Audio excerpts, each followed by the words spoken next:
Anong ganap sa mundo ng showbiz? Kinontra ng kaibigan ni Andrea Brillantes na si Bea Bores ang mga kumakalat sa TikTok na kabit daw siya ng isang Jason Wang. Sa X, giniit ni Bea na fake news umano ang kumakalat sa social media.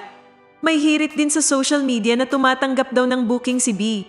Natingin ng mga netizen ay si Andrea Brillantes daw ang pinatatamaan. Fake news ang sagot ni Bea sa paratang na ito. Guys, sino ba nag-handle kay Bea at Blythe?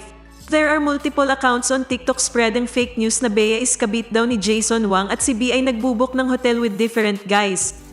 Can someone take an action on this? I can tolerate comments like pabebe, immature, but not fake news.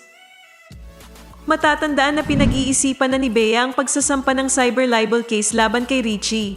Ang kwento sa akin ni Bea Bores, sabi niya, when I asked her kung ano ang masasabi niya regarding Richie na ni-name drop siya dahil sa post niya without naming names, sabi nito, sa ngayon daw, she is now consulting her lawyer. Oh! Kausap daw niya ang kanyang lawyer kasi pwede siyang magsampa ng case ng cyber libel dahil siguro doon sa sinabing about pagiging kabit.